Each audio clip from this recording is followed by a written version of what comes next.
बिस्मिल्लाहिर्रहमानिर्रहीम अस्सलामु अलैकुम वरहमतुल्लाहि वबरकातुहू। मैं मोहम्मद अली वारिस चौहान डेचो मुल्तान के हवाले से हमेशा आप लोगों के साथ मुखातिब रहा हूँ काफ़ी टाइम से। तो आज की जो वीडियो है उसमें दो चार पहलू हैं जो उनको समराइज़ करूंगा और आप लोगों से डिस्कस करूंगा। एक तो यही कि आपके जो प्लॉट कैंसलेशन का मैटर है, आज उसकी लास्ट डेट है। साथ में दूसरी तरफ अगर हम देखें तो अब नेक्स्ट जो सेक्टर्स डेवलप होने जा रहे हैं अब वो कौन से हैं या कौन से हो सकते हैं। तीसरा, आपका जो DHO मुल्तान का मैप है वो आपको ऑथेंटिक मैप कहाँ से मिल सकता है, या आप अपना प्लॉट चेक करना चाह रहे हैं तो उसके लिए कहाँ से आपको वो बेहतर रहनुमाई मिल सकती है। और साथ में आगे मार्केट को बेहतर करने के लिए हम सबको कैसे इकट्ठे चलना चाहिए या क्या चीज़ें करनी चाहिए, थोड़ा सा इस चीज़ पे एक हल्की सी वो रोशनी डालेंगे। और साथ में कुछ लोगों को पिछले काफ़ी टाइम से मैं देख रहा हूँ, डिस्कशन भी चल रही है कि वो अपना अगर ओवरसीज़ हैं या किसी और सिटी में बैठे हुए हैं जहाँ वो मुल्तान का कहीं पे भी जो सब ऑफिस है DHA का, वहाँ पे विज़िट करके अपने जो वाउचर्स हैं, चालान है, वो जनरेट नहीं करवा पा रहे। और अगर वो करते हैं ख़ुद से तो वो उनके साथ फिर आगे इशूज़ आ जाते हैं या उनको कैसे अपडेट करवाना होता है। चलें तो सबसे पहले हम देख लेते हैं कि जी जो हमारे इंस्टॉलमेंट पे प्लॉट्स थे, कॉस्ट ऑफ लैंड या डेवलपमेंट चार्जेस, तो उनका अब क्या होने जा रहा है। तो उसमें एक चीज़ मैं आपको पहले भी वाज़ेह तौर पे बता चुका हूँ, जितनी भी मैं पिछले कुछ टाइम से वीडियोस बना रहा हूँ प्लॉट कैंसलेशन के हवाले से, मैंने वाज़ेह तौर पे बताया था कि अगर आपकी एंड पे दो एक तकरीबन डेवलपमेंट चार्जेस अगर इंस्टॉलमेंट आपकी ड्यू होती हैं तो उम्मीद यही है, मतलब वो मैं अपनी ओपिनियन आप लोगों से डिस्कस कर रहा था कि हो सकता है कि DHA मुल्तान आपको कुछ नहीं कहेगा, 2 या 3 इंस्टॉलमेंट। अगर आपकी टोटल यूँ समझे 12 इंस्टॉलमेंट हैं तो 12 इंस्टॉलमेंट्स में से आपकी अगर ऑलमोस्ट 8 इंस्टॉलमेंट गई हुई हैं तो 8 इंस्टॉलमेंट के बाद आपको तकरीबन DHA मुल्तान की जो मैनेजमेंट है वो कुछ भी नहीं कहेगी, रिलीफ देगी, ऐसा मेरा मानना था। तो अब भी जाहिर सी बात है, फिर कुछ प्लॉट्स ऐसे थे जो 8 डेवलपमेंट चार्जेस इंस्टॉलमेंट्स वाले थे, तो उनकी अगर 5 एक इंस्टॉलमेंट पेड हैं तो मेरे ख्याल से उनको कोई इशू नहीं है। अगर अब उनकी हाफ़ पेमेंट गई हुई है, हाफ़ पेमेंट रह रही है, तो उसमें से मैं उनको यही पहले भी कह रहा था कि आप तकरीबन अपनी सिर्फ 2 या 3 इंस्टॉलमेंट ड्यू रहने दें, इससे ज़्यादा ड्यू रहने ना दें। पहली तो यही है कि आप अपने क्लियर कर लें, प्लॉट एडजस्ट करवाएं या जैसे भी है। अगर आप नहीं करते तो एटलीस्ट आपको 2 या 3 सिर्फ ड्यू रखनी चाहिए, इससे ज़्यादा आपको ड्यू नहीं रखनी चाहिए। जितनी आपकी इंस्टॉलमेंट्स ज़्यादा ड्यू होंगी आपके प्लॉट कैंसिल होने के चांसेस ज़्यादा होंगे। अब दूसरी तरफ थोड़ा सा हम ये देखते हैं साथ में पैरेलल कि DHA मुल्तान की जो नेक्स्ट प्लॉट कौन से सेक्टर हो सकते हैं जहां पे DHA मुल्तान डेवलपमेंट देने जाएगा या जो एक्सपेक्टेशंस हैं।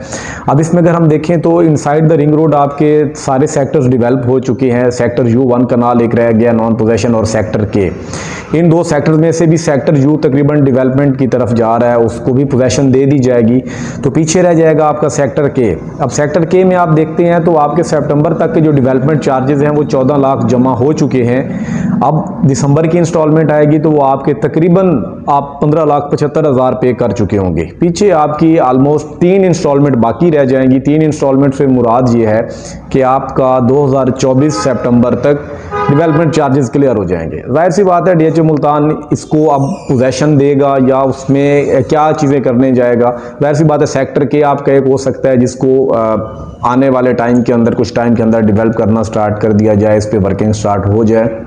अब वो इसी साल के आखिर पे हो या नेक्स्ट ईयर के मिड में स्टार्ट होती है, लेट्स सी। लेकिन यह है कि अब इसको डेवलपमेंट की तरफ DHA मुल्तान ने यकीनी तौर पे लेके जाना है। अब आप में से कुछ लोग जाहिर सी बात है जो विजिट करके आए हैं, वो सेक्टर K के अंदर अगर आप देखते हैं तो वहाँ पे कुछ एरिया था तो DHA मुल्तान उसको तकरीबन एक्वायर कर चुका है, तो एक सेक्टर K हो सकता है। या फ्यूचर के लिए अगर हम देखें तो इकबाल गेट की मुनासबत की वजह से जो हमारा सेक्टर O है DHA मुल्तान उसको भी यकीनी तौर पर मैं कह सकता हूँ सेक्टर O का नंबर भी हो सकता है कि साथ में सेक्टर O को पैरेलल डेवलप कर दिया जाए। Sector L, sector W1, W2 इनके हवाले से अभी मैं ये नहीं कह रहा कि हाँ जी इनको कर देंगे। हाँ, सेक्टर F को शायद अगली पाइपलाइन में वो डाल देंगे कि सेक्टर F को भी डेवलप किया जाए, क्योंकि रोमांजा एवेन्यू साइड पे सिर्फ हमारा एक ही सेक्टर अब नॉन डेवलप है, वो सेक्टर F है, या उससे पीछे रिंग रोड में सेक्टर K है। तो कनाल में इन दोनों को लाजमी डेवलप किया जाएगा। बाकी अगर हम देखते हैं कि डीएचए मुल्तान का मैप आप लोग चेक करते हैं तो वो कहाँ से करना चाहिए, डीएचए मुल्तान की वेबसाइट पे जाएं, आप वहाँ पे मास्टर प्लान चेक कर लें। सेक्टर्स मैप में जाने की बजाय आप जीआईएस मैप पे जाया करें। जीआईएस मैप में एक तो आपको प्लॉट फाइंडर है, वहाँ पे आपको प्लॉट आपका बासानी मिल जाता है। आप अपना सेक्टर सेलेक्ट करें, अपना प्लॉट नंबर दें और सर्च करेंगे तो आपका जो प्लॉट नंबर है डायरेक्ट आप उसी पे जाएंगे। ठीक है, जीआईएस मैप पे आपको जाना चाहिए। उसके इर्द गिर्द जो भी आपकी जो अपडेटेड चीज़ें होती हैं वो आपको वहाँ से बासानी दिख जाती हैं। इसी तरीके से कश्मीर पार्क के हवाले से लोग पूछते हैं कि जी क्या उसका बना, तो जाहिर सी बात है कश्मीर पार्क आपके सामने ऑपरेशनल है, तकरीबन 1 साल होने वाला है। तो कश्मीर पार्क में लोग आते हैं, एंजॉय करते हैं, फैमिलीज आती हैं, ट्रिप्स आए हुए होते हैं। इवन के आपका 360 ज़ू में भी काफ़ी रश लगा हुआ होता है, यहाँ पे फैमिलीज भी आ रही होते हैं और मुख्तलिफ स्कूल कॉलेज के जो हैं लोग वो भी वहाँ पे विज़िट कर रहे होते हैं। तो ये एक डीएचए मुल्तान ने एंटरटेनमेंट के लिए अगर हम देखें तो ये 2 अच्छे स्पॉट्स बना दिए हैं और आपका फूड कोर्ट भी है, जाहिर सी बात है, साथ में सिनेमा हॉल भी ओपन कर दिया गया है। तो डीएचए मुल्तान साथ साथ अगर हम देखें तो वो आपके लिए एंटरटेनमेंट की जो एक्टिविटीज़ हैं उनको भी वो लेके आ रहा है और तेज़ी से काम कर रहा है। अब थोड़ा सा हम देखते हैं कि जो मार्केट की अब मौजूदा सूरत हाल है इसको बेहतर तो जाहिर सी बात है होना है एक न एक दिन, लेकिन उसके लिए इनिशिएटिव लेने पड़ेंगे, एफर्ट करनी पड़ेगी और वो कोई एक एफर्ट नहीं कर सकता। अगर हम कहें कि जी सिर्फ डीएचए की मैनेजमेंट करे तो ऐसा भी नहीं है, सिर्फ उस मैनेजमेंट से कुछ नहीं होगा। अगर आप लोग या हम लोग ये सोचें कि या डीएचए ये सोचे कि सिर्फ रियल्टर्स कुछ करें तो मार्केट बेहतर हो सकती है, ऐसा भी कुछ नहीं हो सकता। तो ये ओवरऑल डीएचए की मैनेजमेंट, साथ में रियल्टर्स और साथ में एंड यूज़र, जब ये तीनों एक ही प्लेटफॉर्म पे होंगे, मिल के चलेंगे, डेफिनेटली जो मार्केट है वो कुछ स्टेबल ज़रूर होगी। जिस दिन मार्केट थोड़ा सा स्टेबल होगी फिर इंशाल्लाह डे बाय डे अगर हम ना कहें तो तकरीबन हर 10-15 दिन बाद आपको महीने बाद कुछ ना कुछ चीज़ें बेहतर होती भी दिख जाएंगी। अब इसमें जाहिर सी बात है डीएचए ने तो क्या करना है, डीएचए की जो साइड का रोल है उन्होंने आपको डेवलपमेंट देनी है, साथ में आपको जो डॉक्यूमेंटेशन का है वो आपको फैसिलिटेट करना है। पहले जिस तरह आप देखें कि एनडीसी आप अप्लाई करते थे, आपको 24 से 48 घंटे बाद मिलती थी, सेम डे पे आप चार्जेस अदा करते थे 5000, लेकिन अभी डीएचए ने उसको फ्री कर दिया है। आपको 24 आवर्स के अंदर आपको आपकी एनडीसी मिल जाती है। आप मॉर्निंग 9 AM आप अपनी एनडीसी सबमिट करें और आप शाम टाइम आखिरी 1-2 घंटों में आप जाकर अपनी एनडीसी कलेक्ट कर सकते हैं। इसी तरीके से ट्रांसफ़र का अगर हम प्रोसीजर देखें तो पहले ट्रांसफ़र प्रोसीजर जो नॉर्मल टाइम था 48 आवर्स के बाद आपको फ्री ऑफ कॉस्ट जो है वो ट्रांसफ़र मिलता था, लेकिन अब डीएचए ने उसको मज़ीद आसान कर दिया है, क्योंकि पहले और दूसरे दिन के लिए आप चार्जेस अदा कर रहे होते थे। अब आप सिर्फ सेम डे के चार्जेस अदा करते हैं।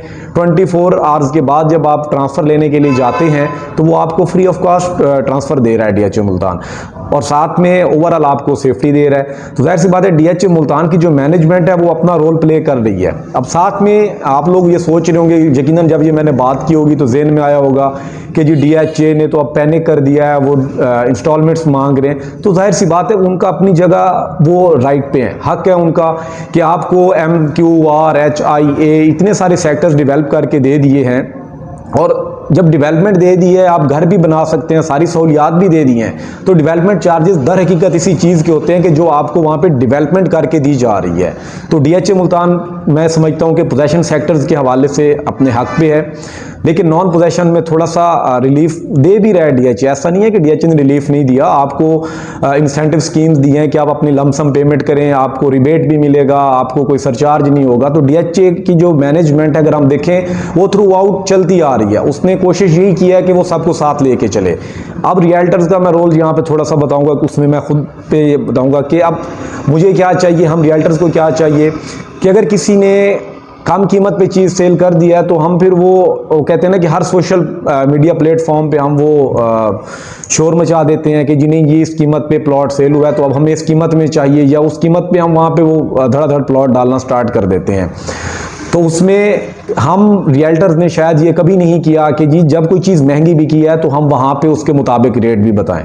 तो मेरे ख्याल से हम रियल्टर्स को भी साथ मिलके चलना चाहिए, चीज़ों को वो पॉजिटिव लेके चलना चाहिए, और साथ में जो हमारे एंड यूज़र्स हैं उनको भी ये सोचना चाहिए कि वो बाज़ का पैनिक होकर चीज़ों को ऐसे ही वो फेंक के चले जाते हैं, तो वो एक चीज़ का फेंक देना बाकियों के लिए वबाल जान बन सकता है।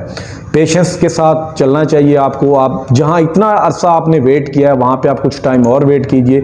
उम्मीद है आने वाले 6 से 8 माह के अंदर आपको मार्केट स्टेबल होती हुई दिखेगी, वाज़ेह तौर पे दिखेगी।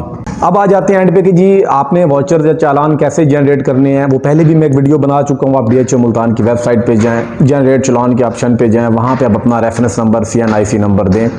आप अपना वो वाउचर जनरेट करके उसको डाउनलोड करें, अपना पे करें और उसको स्कैन करके DHA फाइनेंस का जो व्हाट्सएप नंबर है आप उस कॉपी को उस पर व्हाट्सएप कर दीजिए। इंशाल्लाह मज़ीद आप लोगों के साथ आगे भी मालूमात मैं शेयर करता रहूँगा। अगली वीडियो तक के लिए इजाज़त दीजिए। अल्लाह हाफिज़।